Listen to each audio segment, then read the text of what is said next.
Ya baik pemirsa TVR Parlemen dimanapun Anda berada. Seperti diketahui bahwa efisiensi anggaran yang dilakukan pemerintah saat ini sebesar 306 triliun ini menjadi satu diskusi yang tiada henti sampai hari ini. Nah, salah satu kementerian yang mendapatkan efisiensi adalah Kementerian Sosial, yakni sebesar 1,3 triliun.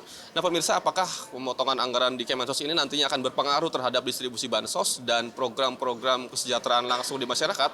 Saat ini kami sudah bersama dengan anggota Komisi 8 DPR, Bapak Ahmad dari fraksi Partai Demokrat. Bapak, terima kasih Pak atas waktunya.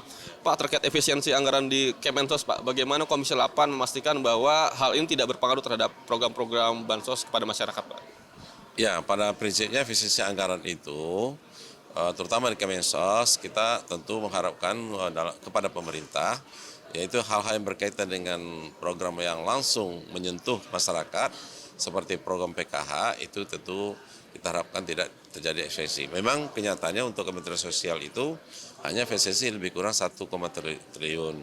Efisiensi itu bukan program yang langsung kepada masyarakat, tapi ada program yang menyangkut seperti biaya rapat-rapat, perjalanan dinas, makan minum, kemudian biaya ATK dan seterusnya, sehingga efisiensi untuk Kementerian Sosial ini tidak signifikan dengan efisiensi dengan catatan program-program yang telah disusun tahun anggaran 2025 ini terutama untuk masyarakatnya tidak dapat pemotongan atau efisiensi. Tentu itu harapan kita. Nah, tentu dengan tidaknya pemotongan ini kita harapkan program PKH untuk 2025 sebanyak 10 juta PKH itu kita minta kepada Kementerian Sosial agar disisir kembali, agar ditinjau kembali, karena menurut fakta di lapangan itu sebahagian besar tidak tepat sasaran. Artinya apa? Dari 10 juta PKH yang menerima program manfaat itu, menurut data di lapangan itu mereka sudah mampu, sudah berdaya gitu. Jadi mungkin pada awalnya mungkin miskin atau sejahtera, tapi setelah berjalan program ini, itu ternyata mereka itu sudah mandiri, sudah mampu. Nah, maksud kita dengan dikeluarkan mereka yang sudah mampu itu, dimasukkan kepada mereka yang betul-betul tidak mampu. Pak, artinya tidak ada yang dipangkas terkait bansos ini, Pak ya. Nah, mungkin ke depan ini, Pak, kita tahu bahwa data penerima bansos sampai hari ini masih banyak yang tidak valid. Dan tentu ini menjadi perhatian Komisi 8, dan tadi Bapak sudah sampaikan bahwa mendorong ada perbaikan data. Nah, mungkin ke depan, Pak, terkait dengan sinkronisasi data ini, bagaimana mungkin ke depan antara data Kemensos, DTKS, dan juga BPS bisa sinkron, Pak, ke depan? Dan sekarang sudah ada sistem satu data, ya. Satu data, jadi semuanya data itu ada di BPS. Baik data ekonomi, data pertanian, data sosial, data lain-lainnya, itu sudah satu sistem. Nah, ini membantu sekali terhadap valid data ini.